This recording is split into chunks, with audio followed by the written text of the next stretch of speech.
Yeah.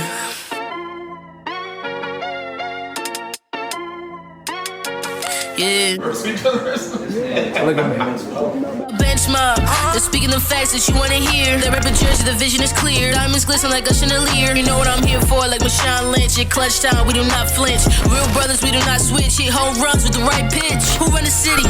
What to do when they hating on you? I feel like Kobe 2010. I taking an L, all I need is a win. Business is business, you know how they go. They clearing the seats, now it's time to grow. Tuning now, gotta be in the know. Showtime, bitch, my about to blow.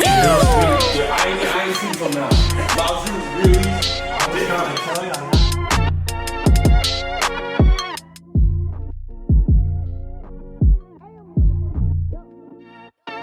Podcast. What's up, bro? We is back. I missed y'all. Bench Mob Pod. We live here tonight. Got the full squad here. We got our man CJ back from celebrating, doing his last dance. CJ Moneybags in the building. We're gonna start off with you. How you doing tonight? I'm doing good. Why is that funny, bro? Say it's your last dance. So what? That's true. Why is that funny? It's your last dance. We should have had a recording group there to record. Do a little Michael Jordan doc. We kept it PG. It was a good time. Nice weather, beautiful weather, so everything's good. Hot takes. How you doing tonight? That's and forward. I'm good, man. I'm good. Just so y'all know, so if y'all see any twitching, any elbow bumps, the game is on live right now. So if y'all see Greg get up, anything like that, the game is on. So you'll see the facial expressions. That's what it's from. It's not what we saying. It's the game. Can I just also say that Giannis just got a violation for taking too long at the free throw line, so he didn't even give him the free throw. He had to leave. No, bro. Mr. Smooth Operator Davenport with the Yankees gear on. How you doing tonight? I'm doing good tonight. Hopefully the Nets can pull this one out. I hope so. Hopefully. For Greg's sake. For Greg's sake. It's gonna be 2-1 if they lost. I'm not stressed, bro. We right here. We're going to the championship. You already know, Bench Mob. We stay ready. This is the sports pop culture podcast from the people for the people. Mm-hmm. We starting off. Julio Jones is a Tennessee Titan now. He was traded for a second-round pick in 2022. He was also traded for a pick swap, 4 to 6 in 2023 for Julio. Is that, we're going to just start off before we even get talking about where Tennessee is going. Is that too little for Julio Jones? I mean, I don't think they were going to get that much for him to begin with, just because he still has a lot of money left on that deal. So I think the cap hit for the first year coming up is going to be like $23 million. So nobody's giving up a first-round pick for that, and coming off an injured season. So I think it worked out for both teams. He didn't want to be in Atlanta, so you take what you can get, honestly. For a Julio caliber type of player, you think that was enough? If he was healthy last year, I think he would have commanded more money. He would have commanded more assets in return. But because he was coming off in a season where he was hurt and injured, and it was in and out of the lineup. How many games did he play? I think he played 4 or 5 games last year. He played, I think, 7 or 8. No, that's not bad. I mean, I look, he's aging. You can in football, a second round pick is more valuable than you may think, anyways. Mm-hmm. And I thought they might have gotten less for him. I'm happy they got something for him at the end of the day. But I definitely think that it's too little when you consider how good he's going to be. That guy stays healthy for them this year, and they have AJ Brown, and they have all these receivers. They have Derrick Henry. They're gonna run roughshot all over the league. It's gonna be tough to beat them. I'm really interested to see how it all comes together in the gels. But I don't think I think they didn't get. It wasn't bad. Like, they didn't get robbed at all. So I would say it's fair. A second round pick is a good pick in the NFL. Could be a star. CJ, what's the ceiling for the Titans now? For the Tennessee Titans, what's their ceiling? Look, I think they got to win a first round playoff game first. But look, I think they can go deep in the playoffs. People are saying, hey, they're Super Bowl contenders. I don't know if it's enough with Tannehill at quarterback. But I will say this, Derrick Henry is going to have a great season due to the fact that they got Julio Jones, because now they can do things like they didn't do last year, which is a lot more play action. Especially if he's coming off, good games where he's rushing the ball a ton like he did last year, and he's picking up yards. Teams, that's what they're going to be. When they game plan, they're still game planning for Derrick Henry. They're also going to be game planning for Julio Jones now. But I think even more so Derrick Henry. So having Julio there is going to be a really good thing for this team moving forward, especially come playoff time. Now, you mentioned a couple episodes ago, Derrick Henry typically runs better later in the season. With the addition of Julio Jones now, I can see, and y'all tell me what y'all think on this, I can see Derrick Henry starting from game one and being able to play like that the whole season. It's not going to be, you feel me, like later in the season, we see him get the 200-yard rushing games. Now with Julio Jones, you cannot put the 8 or 9 in the box. So that we might see a record-breaking type of year for Derrick Henry. Yeah, we could. Because honestly, last year it was really just A.J. Brown, and I couldn't even name you Corey number Davis. 2. Okay, you're right. Corey Davis. On He your had a good squad season. now. On your squad now. That's not a good sign, Jets fans. That's not a good sign. That means you don't think. My bad, Corey. I forgot. That's But crazy. Oh, all right. that's he's gonna have a good season. That's what I'm gonna say. Nah, I'll Thanks, feed off Chris. of that. Yeah, I mean that goes back to what we were just talking about. Like having Julio Jones there, you can't have all the eyes focused on Derrick Henry. Plus, Miles just mentioned record-breaking season, right? We could see that. We're seeing that anyways with that extra game that they have going on now. So this is going to be Derrick Henry's year. He's going to be a monster, and like you said, he's going to have more stamina early on in the season because I don't think the Titans are going to have him doing as much. He's not going to be. We were talking about a few episodes ago. Without Julio, they rely on Derrick Henry to carry their team, but now you got Julio, A.J. Brown, who's also a number 1 wide receiver, right? One of the sport networks posted it today, not 1 and 2 wide receiver. They posted 1 and 1 because they're both number 1 wide receivers type thing. So it's going to be, I promise you they're going to still try to double Julio, but it's just going to free up Derrick Henry so much, and they're going to be able to do so much more and take this team probably farther than they have. Now, some things that people are throwing out there as concerns, and y'all let me know if this is actually going to be a factor you think in regards to their season. Arthur Smith obviously is not the offensive coordinator anymore. And, of course, there's still questions on their offensive line. Now, obviously, they do a good job setting up holes and doing things for Derrick Henry. But their offensive line has not been consistent with pass protection. You add Julio Jones now, they're obviously going to pass a little bit more.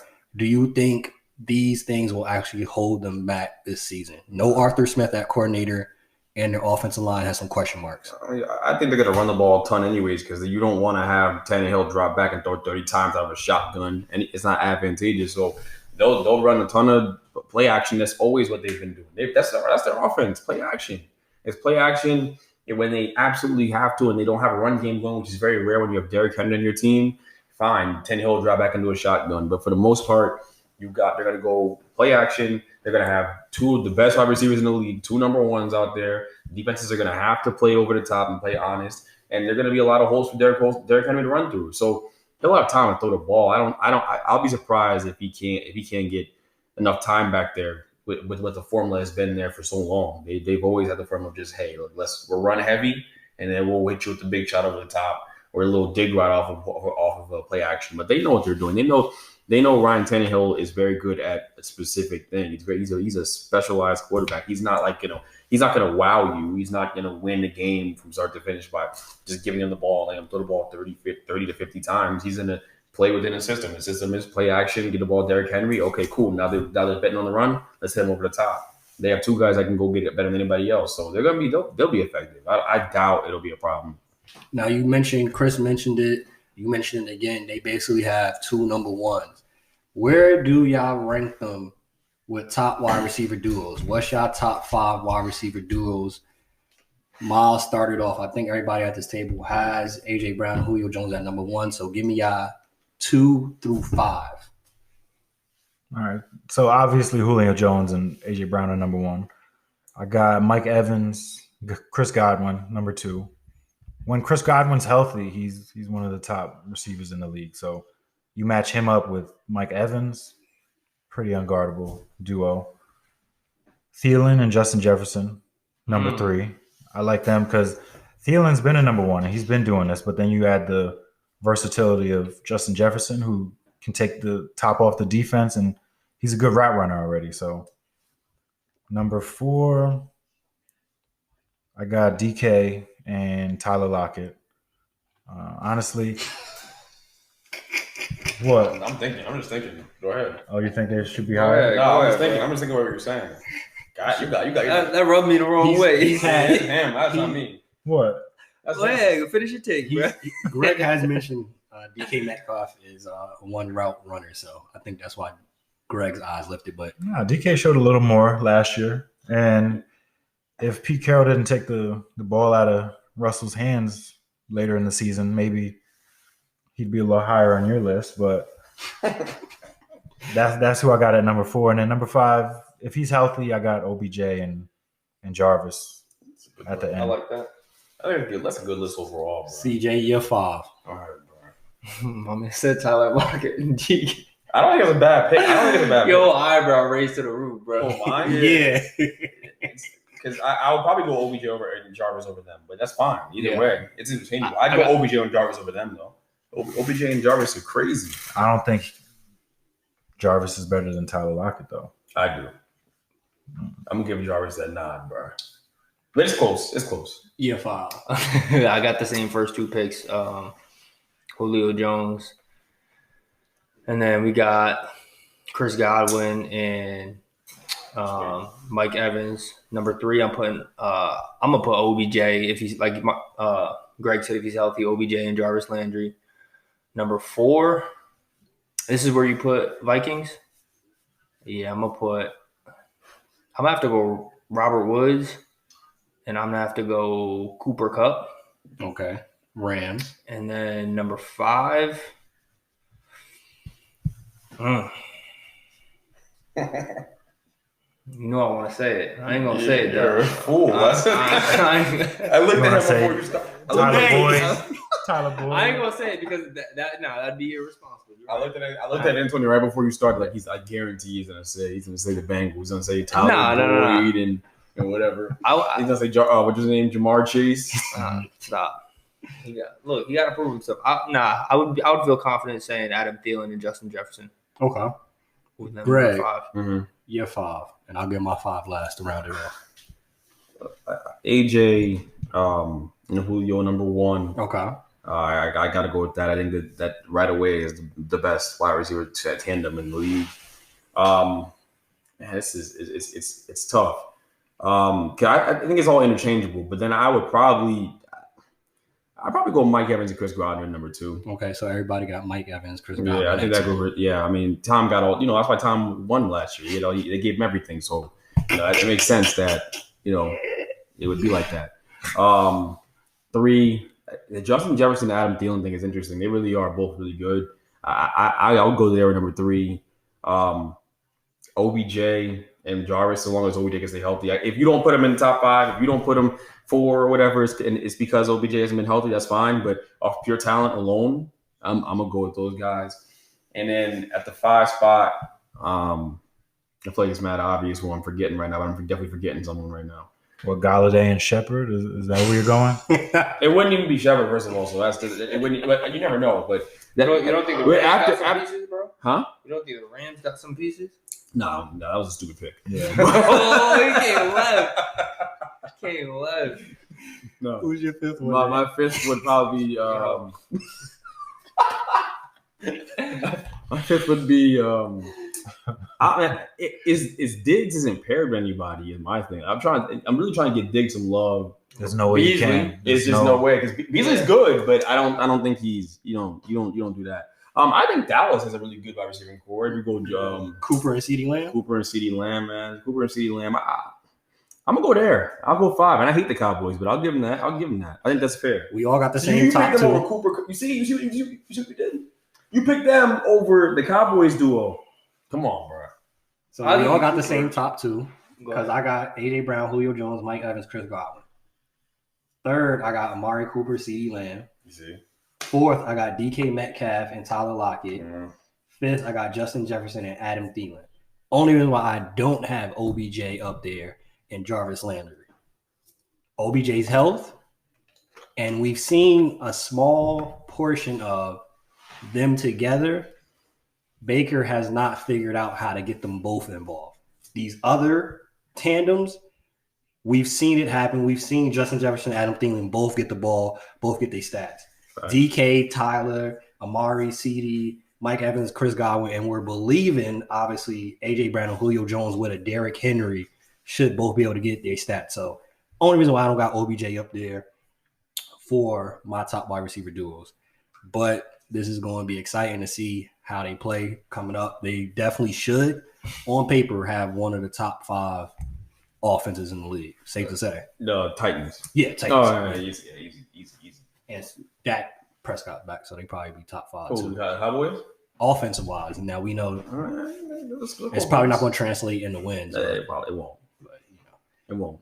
that's Not not with some couple teams in the division there. yeah. Flag on the play. Oh, Flag on the play. first one.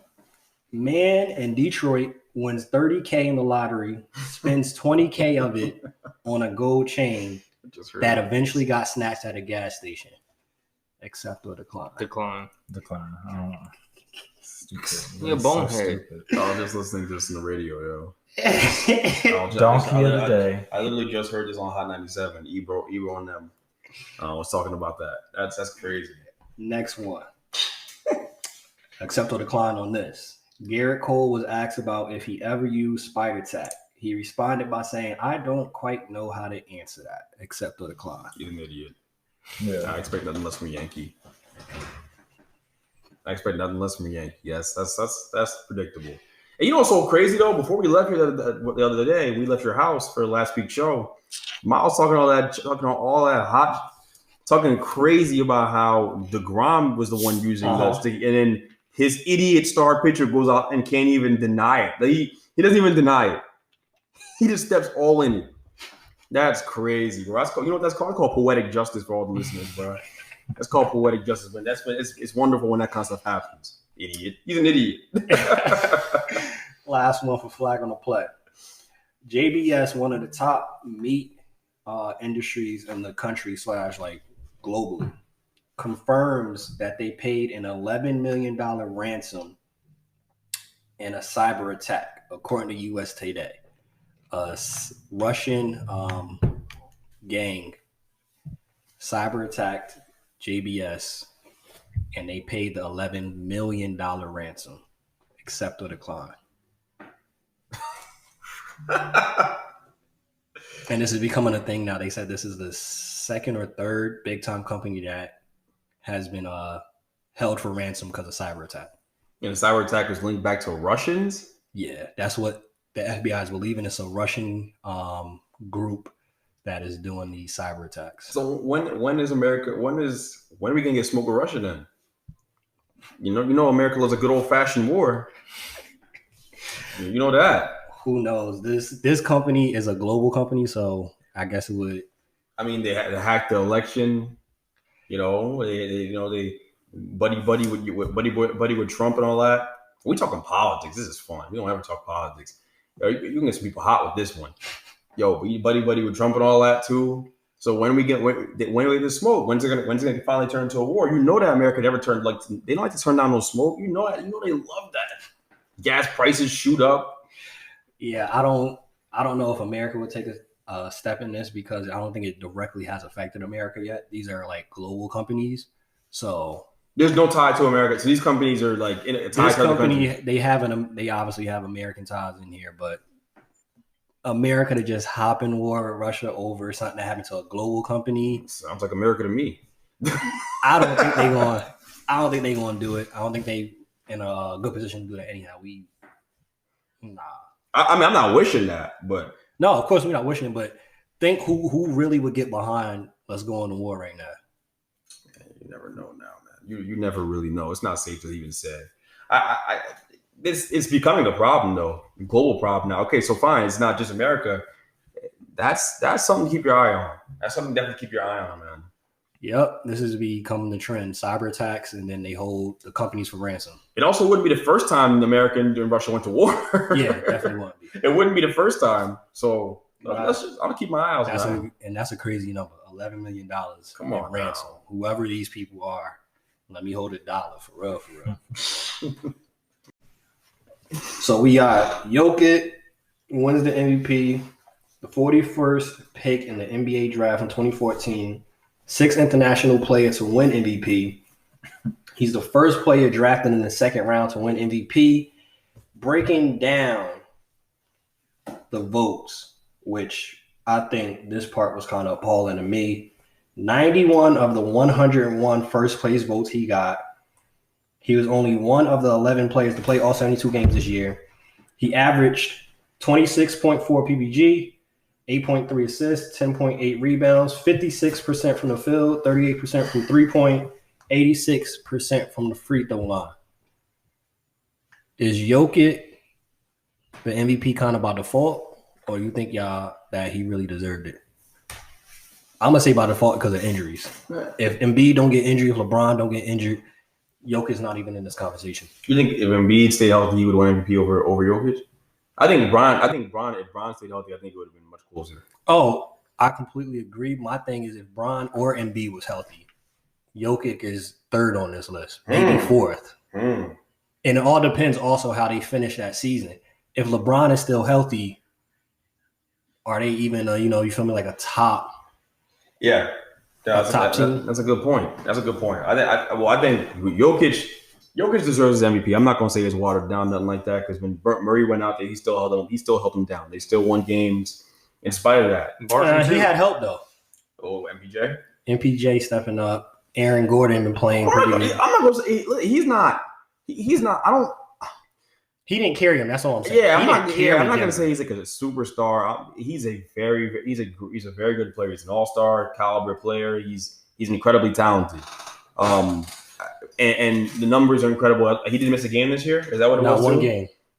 I'm willing. I'm bored. I'm fine with it. And honestly, for the record books, for him to be the first second overall pick to second round pick to win an MVP, that's damn cool. You don't see that very often, so I'm cool with that. I mean, is it overwhelming? No, because we got robbed of a great MVP race. If Bron stayed healthy, I think this thing would have been a much closer race. Bron might have his fifth MVP under his belt. Hey, but that just goes to show that, like, I get what you're saying completely, but we can't do that. We can't say like, oh, if so and so stayed healthy, right? Because that's Bron's age is getting up there. You know what I'm saying? Don't do that. No. We're not even gonna get into that. We're not gonna say the age is the reason for the injuries that he had.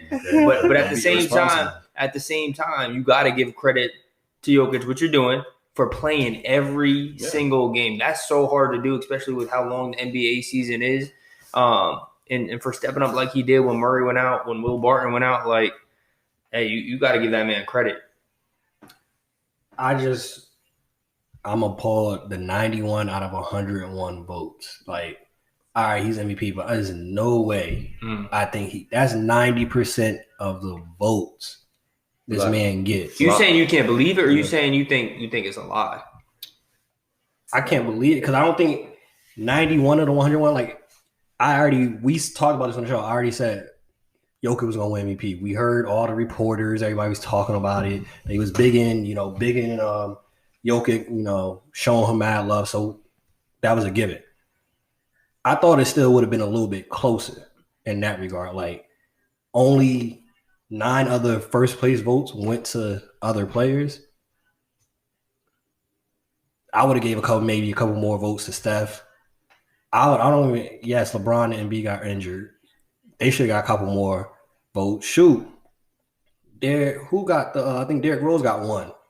He did. That was from the because fans. I know. It was you see, this is why it's all if you really want to talk about this MVP stuff, I'm not going to bash Jokic in any way. I'll bash the writers though all day. This whole system is flawed. The fact that they have writers vote on it, to me, makes no sense. I don't care like that you guys write about the games. Half of them go on TV, don't know what they're talking about, bro. Like, it doesn't make any sense. We know how they decided on this MVP. They looked at the advanced numbers. They always look at advanced numbers. They go to the nerds. They look at the advanced numbers. Whoever had the most convincing season from an advanced numbers perspective, from an advanced stat perspective, wins MVP. They do it almost every year. With the years that Brown was dominant, like, they would just do it based off the numbers. They're doing it off the eye test, and you have to balance it. You can't just be one thing. That's the reason why he got 90% of the votes. He gets 90% of the votes because his numbers were overwhelming in advance, and the advanced statistics, stuff you can't see. So how would you go about changing the voting? Like, I heard Justin Termini, for example, was talking about the fans shouldn't have a vote at all.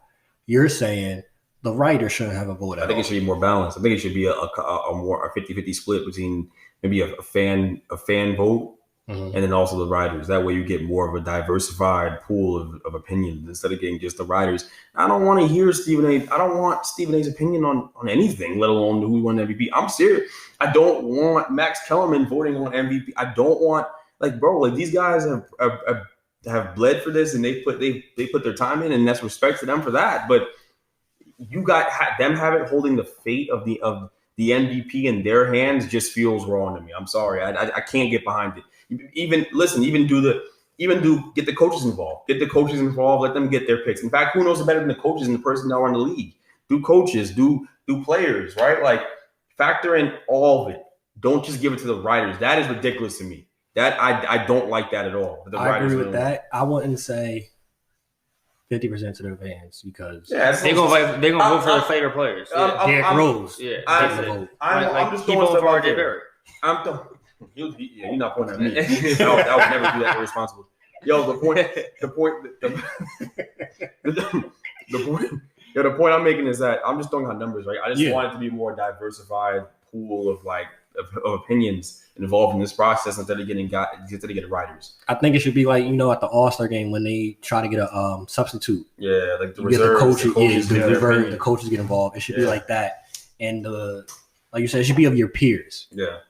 As a player, this person's been kicking up. For example, when we talk about the all-defensive team, Drew Holiday hasn't been on it like 2 or 3 times, and every NBA player in the league is like, Drew Holiday plays lockup. But the writers, again, do more of the advanced stats, the analytics, and not the eye test. And this is where you need to have the coaches and the players, because Drew Holiday honestly probably won a defensive player of the year if you had the coaches and the players giving an input on who's winning MVP, who's winning this award. Yeah, even Ben Simmons would have won a defensive player of the year already if it weren't just the writers voting. It's lazy as hell for you to just sit around and go, oh yeah, because he gets a ton of blocks and the advanced numbers and he cleans up on the back end. It's easy. His defensive impact on from a numbers perspective is going to be greater than Ben Simmons'. But Ben Simmons' defensive impact on the game is insane, and you got to give him credit. That's the only nice thing I'll say about Ben. He can guard 1 through 5. Huh? He can guard 1 through 5, like you said. Legit, and that's the difference. Perfect transition. You just mentioned it. Rudy Gobert won Defensive Player of the Year. This is his 3rd career Defensive Player of the Year. Before we even go there to that part, third one of the year. Before we even continue on Rudy, I just want to mention, and this is where I agree and allude to it, with the writers and the media voting. In some instances, you are taking money out of these players' pockets. They have in their contracts top 10 finish, you get a little bit more money. Top 5 finish and so forth. That has an effect on your contract and how much you could get in your max. Jokic winning MVP.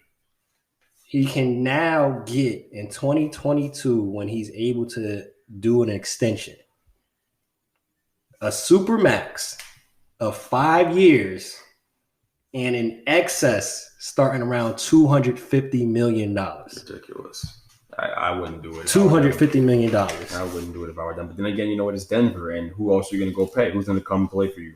Of course. So why not? I'm just saying how much this factors in people's contracts. Yeah, it changes your life.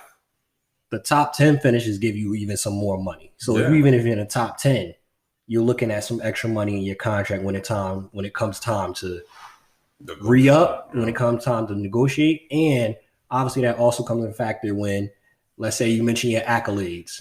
LeBron James has 18 top 10 finishes and 5 MVP. Like, that factors into that. So we really should look into that. But back to Rudy. He got 84 out of the 100 first place votes. Ben Simmons was 2nd. Draymond was 3rd. Bam was with 4th. Bam was the other player that got a first place vote. He got 1 first place vote, throwing it out there. Rudy becomes the 4th player to win it at least 3 times now, Mutombo won it 4 times. Ben Wallace won it 4 times. Dwight won it 3 times. See how small? You see what I'm saying though? Here's a trend there. All big men who get blocks and clean up all after their guards get beat on penetration. You're not rewarding the guards that just lock up. It's hard. I promise you, it is harder to be smaller and faster laterally than it is to be naturally gifted, big, and be able to smack a ball away from a basket. I promise you, one thing's harder than the other. They overlook guys. Drew should have won Defensive Player of the Year at some point. It's really hard to. Yeah, Ben should definitely win one. That's what I'm saying about the writers, though. They have a method. They have a formula.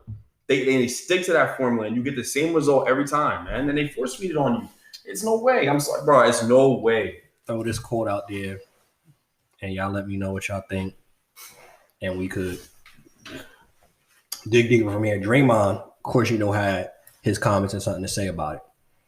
Another player that you mentioned, he's not a guard, but Draymond, I think, should have more than one Defensive Player of the Year. He only has one.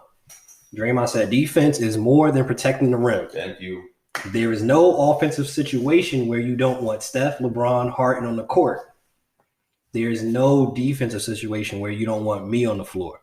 Mm-hmm. So with that being said, I believe we've seen it throughout multiple seasons. There are situations where you don't want Rudy Gobert on the court. Of course. So Rudy, to me, can't be Defensive Player of the Year. I don't think he ever should have won, honestly speaking. Any of his 3.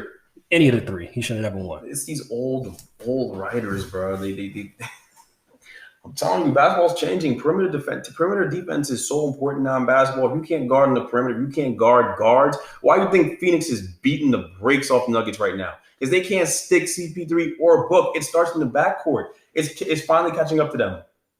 That's the bottom line. The backcourt is so vastly just undermatched against those two. You need if they had a Ben Simmons in that series, they'd suffer on offense because they don't shoot the ball. But defensively, he would really help them out. He would really help them out guarding a Devin Booker, and they don't have that. So it starts there. You can't guard there. You can't guard on the perimeter. You can't guard. That's just the way it works. You can't play D. Miles, what's your take on it?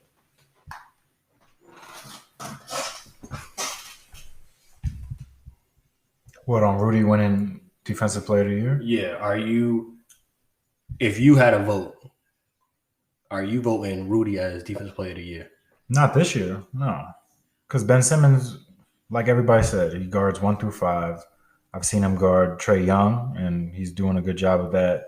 In this series, I've seen him guard big guys, too. He can guard Rudy Gobert. It doesn't take much to guard Rudy Gobert. So it's like Greg has said, it comes down to the metrics that they judge these players off of. I mean, the eye test would tell you all you need to know. Ben Simmons is doing everything. He doesn't shoot the ball, but he's one of the best defenders, if not the best defender in the league right now. So him getting snubbed like this, I mean, second place is, it's nice, but he didn't nearly get enough votes that he should have. Like, if it was a close call, like Rudy got 54 votes and Ben got 46, then maybe. But Rudy getting 84 and Ben, how many did Ben get? Ben got, I believe they said 20. It was around like 20, 24, something like that. So he was 60 votes. 60 people thought that Rudy Gobert was a better defender this year than Ben Simmons. That's where you lose me. That's the other thing too. Like, you guys all just mentioned it when you talk about this league is so heavily guard killers. Any given night, you don't have point guard, shooting guard, and on the wing in general, a 3. Any given night, you don't have a chance to just not sleep. Shoot, we looking at this game now. Bruce Brown got like 18, 20 points. Any given night. If this was, it would be more impressive, I think, for Rudy. This is why I said I don't think he should win any of them. Rudy Gobert, I think, could not do this if this was back in the 90s where it was a bevy of actual bigs. Rudy is getting bodied by Duncan, David Robinson, Shaq, Hakeem. He don't have much to guard in regards of bigs. Rudy don't have much to worry about. Think about it. He can afford to help because There's not that many bigs that's really like that. So how does he keep winning? The bigs in today's game were. I told you already. When I told you about Drummond. I told you about Drummond. I said, what does he have to do? That's how bigs have to play. They have to either be able to shoot the 3-ball well or set a good screen and catch a lob. That's the game. It's not post touches are not a thing anymore because the game's all drive and kick. It's all made for shooters now, so it's totally different. So yeah, you're right. He doesn't have to guard in the post. It's not the same. He doesn't have that same responsibility. So it's much easier to play defense in that sense. All he has to do is, hey, let's wait for that guard to attack. Let the ball go in the air first. Don't leave your feet until the ball leaves the air and leaves his hand and block it. It's easier said than done. I'm not saying his job is easy, but it's much harder to have to switch on defense. Guard CP3 on one possession, then guard D Book, then guard Brad Beal, right? Like that's hard. Like that's way harder. I promise you. So I think the listeners know this. I don't know what the listeners would think about who should have won Defensive Player of the Year. I don't know if we put up a poll for that. Yeah, we'll put up one. I don't know, but let's see what they think because I think it's pretty obvious. But people never cease to surprise me. We're going to transition to Cap or Facts. Just to let y'all know some of the faces that y'all might see right now.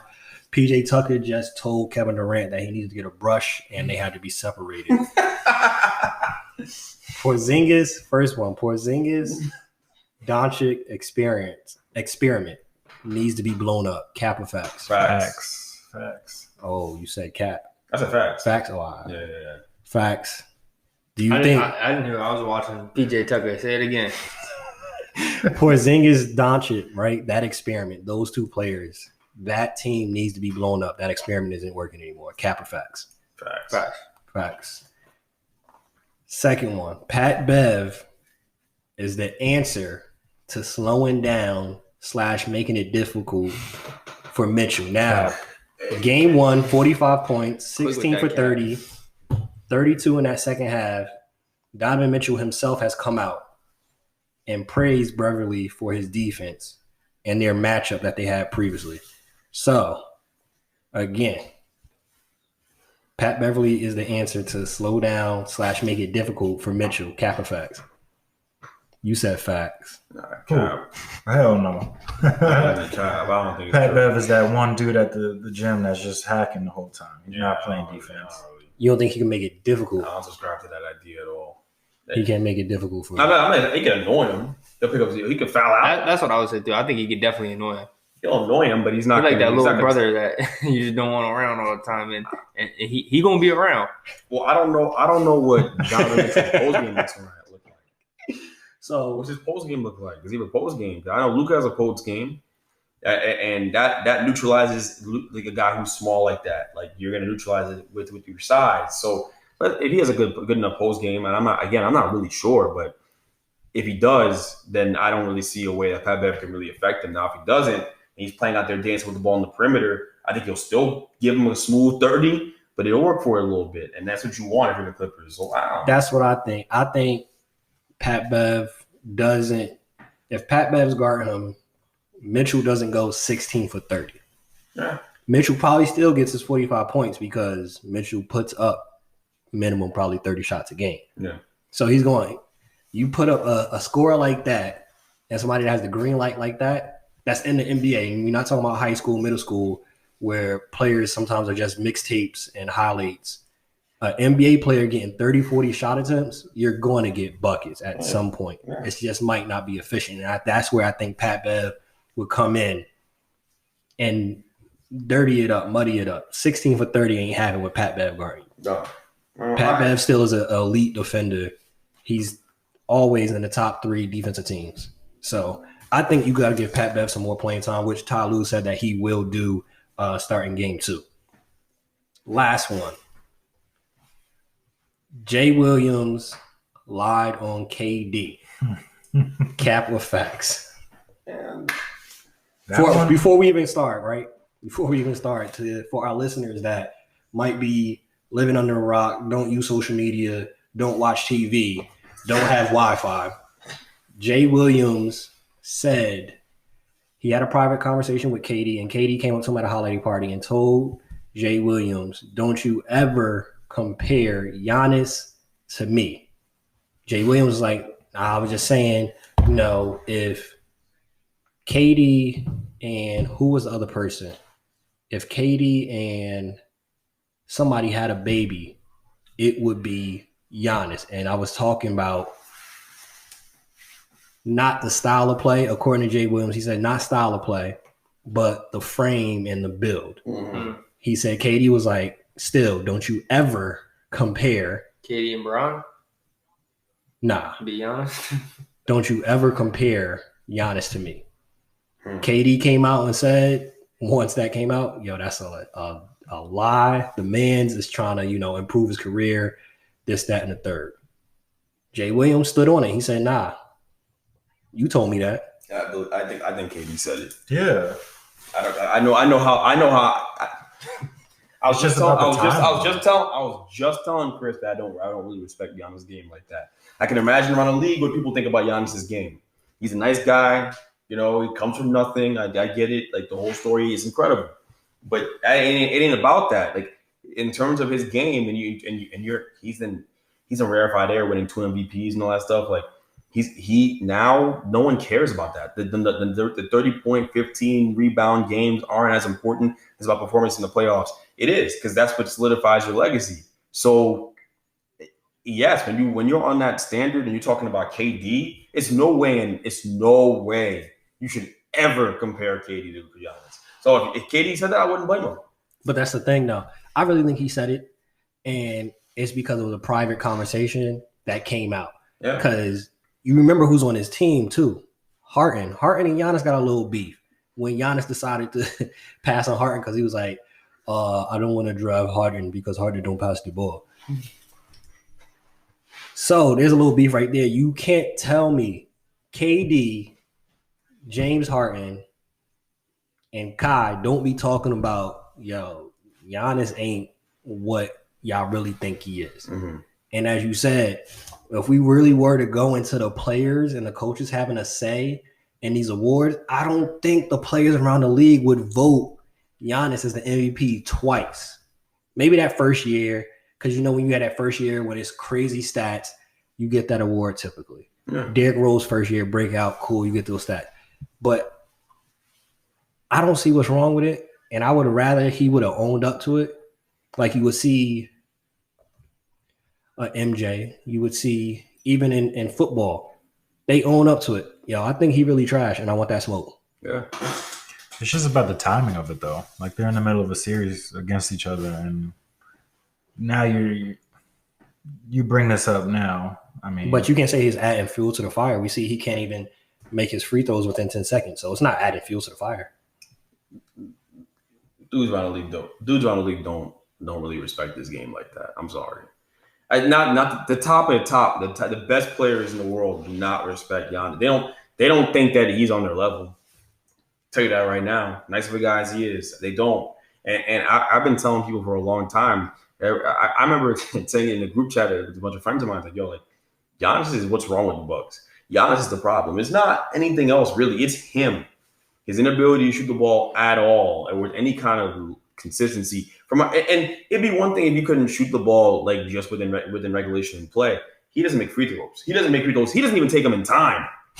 Okay, he's not even getting these jumps at the basket anymore. They're not even leaving his hands. So you can look at the numbers. It's cool for the casual fan. You look at Giannis and go, "Oh my God, he's so good." But if you really studied his basketball, you know exactly what you're watching with him. Like, he's a limited player, but he's surviving off of his God-given gifts, and that's fine. That's fine, right? And I'm actually happy for him that he stayed in Milwaukee, because he wasn't ready for that pressure to go somewhere else and have all those championship expectations put on him and play in bigger moments, right? It would have came down to you. You would have had to take that last shot. So, Moneybags, what's your thoughts on this? Do you think KD should have owned up to it, or do you think that Jay Williams is lying? Like, what's your take on it with this whole situation? No, I definitely think KD said it, but him owning up to it, I mean, look at how the whole Michael Rappaport thing blew up, right? I don't think KD wants to be seen as someone negative in the media after everything that's happened. I think he's worried about his image. I think he just wants to be someone that plays ball and can stick to playing ball. So, again, going in when you're already in a series with Giannis, right? That additional pressure of the drama that's happening outside of basketball based on your comments that you made about someone that you're going head to head against. I don't think he wanted that, which is why he denied it. It's the easy thing to deny it. Nah, I didn't say that. I ain't talk to Jay about that. Especially it was a private conversation. It wasn't recorded, Right. so it's your word against my word. He knew. But unlike the Michael Rappaport situation, there was no like No evidence. right. I'm pretty sure he texted Jay after I had to deny it. Slide you a quick, he was because remember when he had the boardroom? Jay Williams was on it. Yeah, they're buddy. That's why I was like, when I saw it, I was like, oh boy, no, I don't think Jay's lying. Yeah, I don't think Jay's lying. I just appreciate the extent he went to. Like, my man's just trying to improve. It's like, bruh, you could have just denied it and left it at that. Yeah. Because at this point, Jay Williams is pretty much, he solidified himself in the media aspect. He's pretty good at what he does. I don't think very good at what he does. Yeah, I don't think he needs anymore to tell that story. I'm locked in. Don't even worry about that. You know I'm locked in. I'm paying attention. I don't think he needs to tell that story to, further his career. No, I don't think so either. So we all know the report came out. It was a poll done. LeBron, according to, shout out to NBA Central, they got this from Geotag Twitter data. 24 out of 50 states, LeBron is the most hated player in this country. 24 out of 50 states. That's about 48, 49%. In the words of LeBron would always say, heavy is the head that wears the crown. Mm-hmm. Why do y'all think LeBron is so hated? And is it safe to say LeBron is the most hated player? You gotta go last, bro. You gotta go last. Because you're gonna clean up everything. You're gonna clean up everything we missed. Go ahead. That's fine. He's great. Go ahead. I feel like it's whenever he speaks on issues going on in the world, a lot of people disagree or think that he should just stick to basketball. That's why that whole shut up and dribble thing started. Like, reporter only wants him to stick to what he does for a living, not, talk on what is going on around us. So I think that's where it stems from.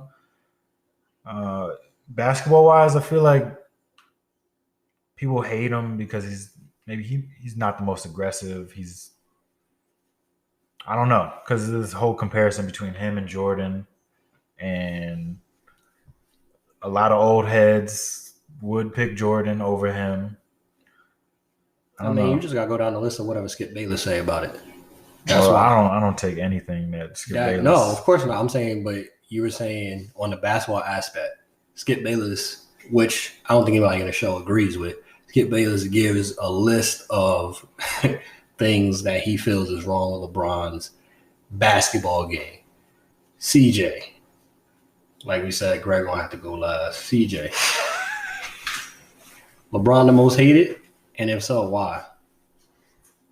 Like, have you seen any hate like this before? Like, Lakers lost, and I've seen the most posts across social media platforms celebrating LeBron losing. I don't see that really with any other player. I don't even recall seeing that with any player in history. Now, of course, MJ didn't have social media back then, so it might have been the same. But I think MJ was pretty much loved because MJ did not really speak on topics like that going on in the world.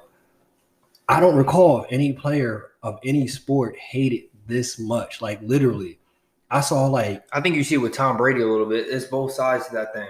I don't think it's as hated. Like, I saw a 2-year-old make a post about celebrating LeBron losing. Then I saw somebody in a wheelchair that was blind made a post. This man's crazy, bro. Oh, man. Yeah. I saw it all. The person can't even watch the game and was celebrating LeBron losing.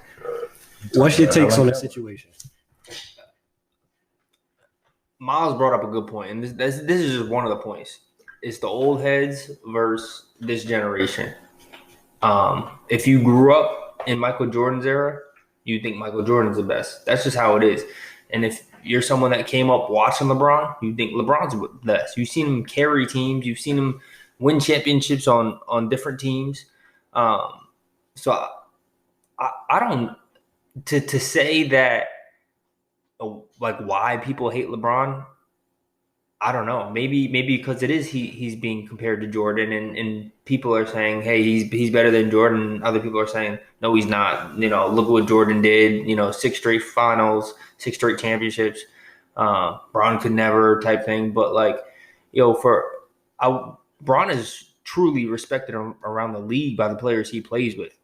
Right? He's a leader in the NBA, and people follow what he does. He's a mogul in today's game. So. I can't tell you why Bron's the most hated player in the league, but I will say that I don't even know, man. To be honest with you, I'm waiting I'm just thinking about what Gray's gonna say. The thing with that too, I think that whole conversation, which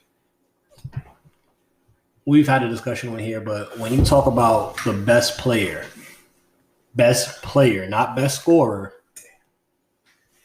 you have to give it, in my opinion, to LeBron. Overall player, greatest of all time is LeBron. Greatest scorer, MJ. And yes, greatest scorer, most exciting, MJ. But overall best player is Bron. Greg, we talked about this in the chat. You brought it up. We were all appalled in 24 out of 50 states. Why? What, talk to us. The LeBron hate. Where it's coming from? Why people hating on him? The one big reason that Miles hit on is the fact that he speaks on social justice. You look at a lot of states in that graph. A lot of them are red leaning states. Okay, the states they don't see things from a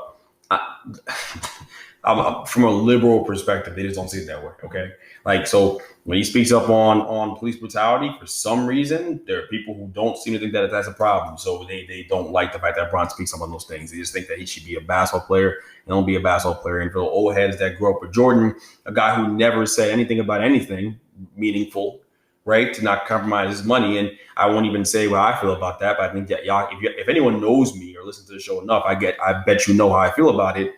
That to them, that's like a shocker for them. It's a lot. So they don't like Bron, and that's fine. The Bron Jordan comparison also plays a factor into it too. If people just look for a reason to knock Bron down a peg because they grew up with Michael Jordan, and the idea of anyone being better than Michael Jordan is insane to them. So that's where you end up with that situation at. People are also just stupid. Can we just be honest, yo? People are also just dumb. All right, when I look at that graph and I see that those numbers and all that stuff, and I saw the layout of the states, it makes so much sense why there's so many people out here rocking with Trump and out here with the insurrection happening, bro. People are just dumb. Okay, you could not like Bron as a person, fine, whatever.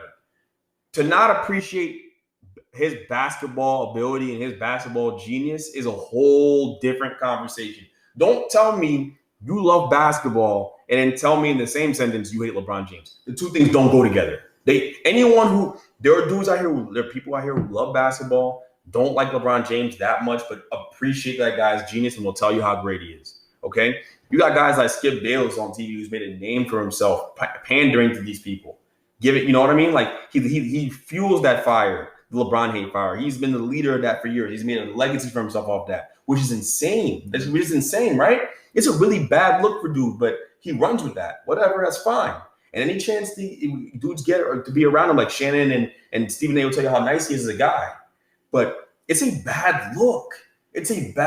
Okay? But yeah, racism is definitely a part of it. And then also the comparison to Michael Jordan, definitely a big thing too. And regardless, I also just think that LeBron, if you think about it, your favorite team's probably been bounced out of the playoffs by him. So, it's so funny. Him and Jordan are similar in the sense that a lot of people didn't like Jordan. They respected Jordan. They revered his game. But they didn't like him. New Yorkers didn't like Jordan. They was getting bounced every year out of the playoffs by Jordan. It's the same thing. It's the same thing with LeBron. LeBron's dismantled whole franchises. All the work that GMs have done, putting together teams. LeBron's just gone. Get out of here. That's what he's done. That's what he's done. So if you're going to talk about, Bron, and you're going to talk about all these things and talk about why people hate him, there's a lot of different reasons. People hate him because he's great. People also hate him because they're envious. All right, they're envious too. And also, like, you can see the writing on the wall, man. You see the writing on the wall. You know this guy's knocking on the door of being the greatest basketball player of all time. A lot of people don't want to admit it. They want to hang on. And then there's a social and political aspect of it all, which you listen. I don't think Bron cares about those people hating him, anyways. Okay, I don't think Bron shouldn't care about anyone hating him, but he especially doesn't give two damns about anybody who doesn't like him because of where he stands politically. And it's funny you mentioned New York. New York is one of the states that's highlighted that hates LeBron. Oh yeah. Just throwing it out. Look, but New York hates Bron because he didn't come here in free agency back when they got Melo instead and got some crackers on the side. Like that's the reason why they mad at LeBron, and it's so stupid because y'all should have never really thought dude was coming here. It was never a reality. It wasn't gonna happen. It was a reality. Okay, right. But internally, but his wife daggered it. His wife shut it down. Yes, because your wife know best. Listen to your wife, man. I had a big life decision in my life. I listened to my girl, bro. Like I just took her advice. That's it. Listen to your girl. Like he made the smart decision. Hey, that's if you have a good one, though. Yeah, you don't have a good. Yeah, well, That's if you have a good one. Yeah, you don't got a good one. Then so you're already playing, but with the 20 point. It's just a blowout already. You got to try to come back. Yeah. So before we even close it out, the thing that I think people do in life in general, they don't appreciate and they don't respect greatness in all walks of life, even family. No. They don't respect and appreciate even your family members till they're gone. Mm-hmm. How many people do you see saying, run your marathon? It's the marathon life. It's the marathon life. Honestly, if we really keep it as that, you heard some people, talking about TMC and marathon, but once Nipsey died, everybody. It took him dying for people to appreciate his musical genius. It took him dying. Everybody. The interviews everybody posts. Those interviews were here before he died. Y'all know that, right? Mm-hmm. The clips that everybody posts on the reels and the motivational pieces. He was saying that before he died. Even Kobe is good. As well known as Kobe was, people don't really appreciate the genius of what Mamba mentality meant until he was gone. And everybody uses it now. Everyone talking about Mamba mentality. Dudes who don't even work hard talking about Mamba mentality. Somebody finishes their Chipotle bowl, they talking about Mamba mentality. Everybody uses Mamba mentality now. MJ, we see how much people appreciate and respect it once he retired, but also once the documentary came out. People was, MJ was really good. Like, he could really fly. Like, MJ would, and especially for some of the younger generation that didn't actually get to watch him, they appreciated it. As you mentioned, it's the young and the older generations, especially when we talk about teenagers, we talk about the people in high school and even younger, middle school. The only Jordan they know is the sneakers. The only Jordan they know is the sneakers. Crazy? That's crazy. And a lot of them, and as being a coach, a lot of them don't do the history. A lot of them don't go back and look like, who was the greats back in the day? Who could I take? Can I go watch Nick Van Exel? And look at some of his film. Kids don't even watch basketball these days. All right, you're gonna start there. Kids don't even watch basketball right now. Part of the reason why, if a kid tells you anything about Bron, you probably shouldn't listen to it. If a kid tells you about any player in the NBA, you probably shouldn't listen because they don't watch basketball. I got a 17 team. I don't even know if half of them watch basketball games. I'm convinced half of them don't watch that. We're gonna go on a tangent, but if you're a young hooper out there, bro, please do yourself a favor and turn on NBA basketball, bro, so you can learn the game. You gotta watch. You can't. You don't just go out there and apply something you haven't seen or I know Instagram. It's so crazy how short people's attention spans are, bro. You can't even sit through a basketball game now. You gotta watch the highlights and all. No, they can't even sit through a podcast. They can't listen to a podcast. I hope your kids don't sit through a podcast. Ooh. This one. It's all right. They can. If you post a clip and tag all the kids in the damn thing, I don't care. Yo, I was talking to somebody else. Two Woodmen podcast. We were talking, and we were talking about a little close, right? We were talking about how on IG, talking about the people's short attention span. Yeah. You see that across the board. Unless Miles played in the league 12 years, Chris got a Super Bowl, Greg played in the league and is coaching right now LeBron. And if I'm not Ernie Johnson, people don't listen. We get a lot of more, and I'm pretty sure y'all have seen this. And shout out to those that actually do check us out and subscribe. But the era that we're in with the short attention span, that's why we have to post clips. That's why we have to post reels. We get more engagement on the reels and the clips, and shoot, the polls on voting if Julio Jones is better than Isaac Bruce. We get more engagement on things like that than actually full clips because everybody's attention span is so short, which is facts and which talks to, again, a lot of kids don't know about. Just kids out here don't know about Bron's legacy as it's happening right now. And it goes to, again, we'll end off with this, y'all. People aren't gonna appreciate till it's gone. Miss me when I'm gone. You'll love me when I'm gone. They're not going to appreciate it. People aren't going to really appreciate what this is till it's done. I'm appreciating it and enjoying the ride day by day. Every day I get to record with y'all. Every night I get to record y'all. This is a dream in reality now that I'm living. And when we blow up and the money comes in, that's going to be the icing on the cake. This process of what we're doing now and building is where it's at. And I think that's what people need to remember is enjoying it day by day, trusting the process. The marathon continues. If y'all know the vibes, you stay ready. You ain't got to get ready. Bench mob, we out. Peace.